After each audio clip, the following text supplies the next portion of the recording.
अस्सलाम वालेकुम स्टूडेंट्स। आज का जो हमारा टॉपिक है वो है ट्रांसक्रिप्शन। आज हम देखेंगे कि प्रोकैरियोट्स में ट्रांसक्रिप्शन किस तरह से होती है और क्या प्रोसीजर है। First of all definition of transcription क्या है। Cellular processes in which RNA is synthesised using DNA as a template is known as transcription. अब ये एक डीएनए के मॉलिक्यूल है, इससे ट्रांसक्रिप्शन के प्रोसेस के थ्रू मैसेंजर आरएनए बनेगा। फिर मैसेंजर आरएनए आगे ट्रांसलेशन के प्रोसेस के थ्रू गुजरेगा और अमीनो एसिड की चेन बनाएगा जो फर्दर प्रोटीन बनाती है। अब जो ट्रांसक्रिप्शन का प्रोसेस है उसमें कुछ चीज़ें चाहिए होंगी। जब आप ट्रांसक्रिप्शन ऑफ प्रोकैरियोट्स पे जाएंगे आपको कुछ रिक्वायरमेंट्स होंगी। एक वेरी मेजर जो एंजाइम है जो कि आपको चाहिए होगा वो होगा आरएनए पॉलीमरेज। बैक्टीरिया के अंदर one species of RNA polymerase होता है जो कि तमाम के तमाम आरएनए को सिंथेसाइज करता है। वो एक आरएनए का स्पीशीज़ है, उसके सारे काम होंगे तो हम आगे चल के देखते हैं। बेसिकली उसका जनरली काम क्या होगा, ये एक मल्टी सब यूनिट एंजाइम है जो कि रिकग्नाइज करेगा प्रमोटर रीजन को, और उसके बाद जो it will make a complementary RNA copy of the DNA template and then recognize the termination region, and it will synthesize the RNA in 5' to 3' direction। अब ये सब कैसे होगा हम अगले पिक्चर में देखते हैं। ये एक डबल स्ट्रैंडेड डीएनए है, ये इसकी 5' डायरेक्शन है और ये 3' डायरेक्शन है। अब डीएनए के सीक्वेंस में आप ये प्रमोटर प्रेजेंट है, ये कोडिंग रीजन प्रेजेंट है और ये टर्मिनेटिंग रीजन प्रेजेंट है। आरएनए पॉलीमरेज क्या करेगा, प्रमोटर को रिकग्नाइज करेगा, कोडिंग रीजन की आरएनए कॉपी बनाएगा और टर्मिनेटिंग रीजन को रिकग्नाइज करके यहाँ पे ट्रांसक्रिप्शन को स्टॉप कर देगा। राइट, ये यहाँ पे टर्मिनेटेड लिखा हुआ है। राइट, अब प्रमोटर रीजन जहाँ पे प्रेजेंट है उसका एक स्पेसिफिक सीक्वेंस होगा, हम आगे चल के देखेंगे वो सीक्वेंस क्या होगा, और उसका जो ऑपोजिट स्टैंड है वो as a template stand use होगा। ये ट्रांसक्रिप्शन स्टार्ट साइट होगी और ये ट्रांसक्रिप्शन एंड साइट। ये देखें, ये है एक आरएनए पॉलीमरेज, ये एक डबल स्ट्रैंडेड डीएनए है ये। अब उसकी डबल स्ट्रैंडेड डीएनए के ये एक स्ट्रैंड को यूज़ करते हुए, जिसको सेंस स्ट्रैंड भी कहते हैं, उसको यूज़ करते हुए 5' to 3' डायरेक्शन में आरएनए की कॉपी बनाएगा। अब हम आरएनए पॉलीमरेज का स्ट्रक्चर देख लेते हैं। आरएनए पॉलीमरेज एक मल्टी सब यूनिट एंजाइम है। आप ये देख सकते हैं इसके कितने सब यूनिट है, 1 2 3 4 5 एंड 6। राइट, और ये डीएनए का एक डबल स्ट्रैंड है। अब वन बाय वन देखते हैं क्या है, कितने सब यूनिट्स हैं। RNA polymerase is a multimeric enzyme consist of 6 सब यूनिट्स। वो कौन कौन से हैं, उनकी दो टाइप्स हैं। जो आरएनए का स्ट्रक्चर है उसकी, आरएनए पॉलीमरेज का जो स्ट्रक्चर है उसकी दो टाइप्स हैं, कोर एंजाइम और holo enzyme. What is core enzyme? 4 of the enzymes peptide subunit 2 alpha, 1 beta, 1 beta prime and 1 omega are referred as core enzyme। Means ये दो 2 alpha, ये बीटा प्राइम और ये बीटा और ये ओमेगा, ये पांचों मिलकर कोर एंजाइम बना रहे हैं। और this enzyme lacks the ability to recognise the promoter region on the DNA template. इन पांचों सब यूनिट के अंदर वो एबिलिटी नहीं है कि जाके प्रमोटर को रिकग्नाइज करें। तो रिकग्निशन क्यों इम्पॉर्टेंट है, ताकि ये आरएनए पॉलीमरेज वहाँ जाकर ट्रांसक्रिप्शन स्टार्ट कर सके। So then move on to holoenzyme. What is holoenzyme? The sigma subunits enables the RNA polymerase to recognise promoter regions on the DNA. ये जो sigma सब unit है ये important है, RNA polymerase को recognise कराएगा कि ये प्रमोटर रीजन है, आप इस पर बाइंड करो। This sigma unit plus the core enzyme is called holo enzyme. ये सिग्मा सब यूनिट और ये सारे पांचों एंजाइम, जिसको हम पहले कोर एंजाइम कहेंगे, अब अगर इसके साथ सिग्मा भी अटैच हो गया तो ये पूरे का पूरा बन जाएगा holoenzyme. Okay, then move on to next slide. अब ये आप ये भी देख सकते हैं, this is a core enzyme with 2 alpha, 1 beta, 1 beta prime and 1 omega, and this is a sigma factor। जब ये दोनों मिलेंगे तो हमारे पास बन जाएगा holo enzyme. The function of sigma is to ensure that bacterial RNA polymerase bind in the stable manner to DNA only at promoters, not on other side। सो हम one by one देख लेते हैं क्या क्या फंक्शन है RNA polymerase के सब units के। नंबर 1 है alpha. Alpha is for enzyme assembly. इस पूरे एंजाइम को असेंबल कराएगा ऑन द डीएनए स्ट्रैंड। फिर जो बीटा है उसका क्या फंक्शन है, it will categorise the polymerisation. Polymerisation क्या होती है, उसका दूसरा नाम एलोंगेशन भी है कि वन बाय वन एक न्यूक्लियोटाइड ऐड होगा सो दैट आरएनए की कॉपी बन सके। बीटा प्राइम क्या है, it will bind and open the DNA template.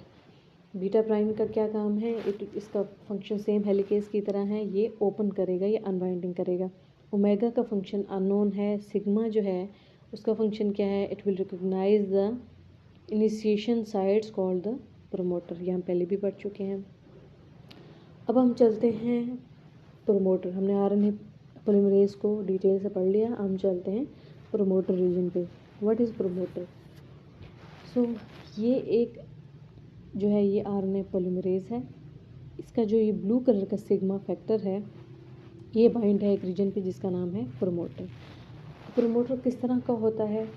Promoter जो है जो ट्रांसक्रिप्शन स्टार्ट साइड होती है, यानी कि जहाँ पे जीन एक्चुअली प्रेजेंट होता है, उससे थोड़ा सा पीछे आपके दो प्रोमोटर्स प्रेजेंट होते हैं इन प्रोकैरियोट्स। -10 पे प्रेजेंट होता है टाटा सीक्वेंस और -35 पे प्रेजेंट है TTGACG सीक्वेंस। ये दो प्रोमोटर हैं, एक है -10 पे और एक -35 पे। So what are the steps in RNA synthesis? RNA में 3 स्टेप्स होते हैं, initiation, elongation and termination. What is initiation? Initiation है कि जिसमें transcription begins with the binding of RNA polymerase holoenzyme to a region of the DNA known as promoter which is not transcribed. Right, initiation में क्या होगा, RNA polymerase आकर bind करेगा promoter region पे। उसके बाद क्या होगा, उस प्रोमोटर पे क्या होगा ये हमने अभी देख लिया है। इस प्रोमोटर पे कुछ सीक्वेंसेस होंगे। The prokaryotic promoter contain characteristic sequences जिनका नाम है consensus sequence. They are idealise sequences in which the base shown in each position is most frequently encountered at that position. ये सीक्वेंसेस हैं जो कि मस्ट प्रेजेंट होंगे और इसी सीक्वेंस में प्रेजेंट होंगे। A base in the promoter region is assigned a negative number if it is upstream to the transcription site, right? Or the first base at the transcription start site is assigned a position of +1, there is no base designated at 0। अगर हम ये देखें इस slide को, ये है transcription का start site. यहाँ से ऑनवर्ड जितनी बेसिस होंगे उनको नेगेटिव नंबर किया जाएगा, यहाँ से ऑनवर्ड जितने भी बेसिस होंगे उनको पॉजिटिव नंबर दिया जाएगा। सो लाइकवाइज ये जो कंसेंसस सीक्वेंस है, ये प्रमोटर सीक्वेंस है, ये -10 या -35 पे प्रेजेंट होंगे। और यहाँ पर इन प्रोमोटर सीक्वेंस पे आकर RNA polymerase along with sigma factor bind कर देगा। तो जैसे ही बाइंड करेगा, जो क्लोज कॉम्प्लेक्स था अब वो ओपन कॉम्प्लेक्स में चेंज हो गया है। अब हम -35 सीक्वेंस को भी देख लेते हैं। What is -35 sequence? Minus a consensus sequence TTGACA centered about 35 bases to the left of transcription start site is the initial point of contact for the holoenzyme. सबसे पहले आकर -35 पे बाइंड करेगा holoenzyme and a close complex is formed, right? सबसे पहले आकर -35 पे bind करेगा, क्लोज कॉम्प्लेक्स बन जाएगा। फिर मूव करेगा नेक्स्ट प्रोमोटर पे। वो प्रोमोटर क्या है? The holoenzyme moves and covers a second consensus sequence Tata, जिसका नाम है Pribnow box, centred at about -10 which is the site of initial DNA melting. जैसे ही -10 पे बाइंड करेगा, यहाँ पे कुछ ऐसे सीक्वेंसेस होंगे जो कि थोड़ी सी मेल्टिंग प्रोवाइड करेंगे। तो इनिशियली शॉर्ट स्ट्रेच मेल्ट होगा और ओपन हो जाएगा, right? Melting of short stretch converts the closed complex into open one known as transcription bubble. अब यहाँ पर आप फिर देख सकते हैं वही चीज़, ये है ट्रांसक्रिप्शन जो बेस जो कि यहाँ पे 0 डेजिग्नेट हुई है, यहाँ से ऑनवर्ड सब पॉजिटिव हैं, यहाँ से अपस्ट्रीम पे सब नेगेटिव हैं। ये हमारे पास -10 का ग्रुप है, ये -35 है, इसको कहते हैं प्रेग्नोबॉक्स। और फर्स्टली आरएनए पॉलीमरेज यहाँ बाइंड करेगा, देन यहाँ पे बाइंड करेगा, जैसे यहाँ पर बाइंड करेगा शॉर्ट से मेल्टिंग होगी, उसके बाद आगे मूव करेगा, स्टार्ट पॉइंट पे जाएगा, और जब स्टार्ट पॉइंट पे जाएगा तो हमारे पास आरएनए पॉलीमरेज है, उसका सिग्मा फैक्टर है वो डिसोसिएट होकर चला जाएगा। सिर्फ आरएनए पॉलीमरेज है वो यहाँ से आगे मूव करेगा और इसको ट्रांसक्रिप्शन स्टार्ट कराएगा। ठीक है, तो जब फिर हम एंटर हो जाएंगे नेक्स्ट फेज में एलोंगेशन में कब होंगे? जब local unwinding of DNA helix continues mediated bye polymerase. RNA polymerase का जो बीटा जो प्राइम सब यूनिट है वो अनवाइंडिंग कराएगा, और उसके बाद क्या होगा कि सिग्मा रिलीज हो जाएगा and the core enzyme is then able to leave the promoter and move along the template strand. Then RNA DNA hybrid is found, means RNA जो इनिशियली बनेगा वो डीएनए के साथ जब अटैच होगा तो उसको एक हाइब्रिड कहेंगे। ट्रांसक्रिप्शन भी हम डीएनए की तरह 5 प्राइम टू 3 प्राइम होती है। RNA polymerase does not require RNA primer and no proofreading activity unlike DNA. Right, ये आप देख सकते हैं एलोंगेशन हो रही है, ये आरएनए पॉलीमरेज है, ये जो है न्यूक्लियोटाइड 1 बाय 1 एंड करता जा रहा है और एलोंगेशन हो रही है। फिर आ जाते हैं हम टर्मिनेशन पे। What is termination? टर्मिनेशन है the elongation of single stranded RNA chain until a termination signal is reached. Termination can be intrinsic or dependent on a participation of a protein known as rho factor. Termination तब होती है जब termination signal आ जाता है। दो type की होती है, intrinsic and dependent on the rho factor जो कि एक प्रोटीन है। अब रो इंडिपेंडेंट टर्मिनेशन कैसे होती है मैं आपको एक पिक्चर से समझाऊंगी। ये आप देख सकते हैं एक डबल स्ट्रैंडेड डीएनए है और ये हमारे पास आरएनए बन रहा है। अब आरएनए में कुछ ऐसे स्ट्रक्चर्स होते हैं जो कि सेल्फ कॉम्प्लीमेंट्री होते हैं। मींस ये आप देख सकते हैं ये वाला पोर्शन और ये वाला पोर्शन, इनमें कुछ ऐसे सीक्वेंसेस जो सेल्फ कॉम्प्लीमेंट्री है।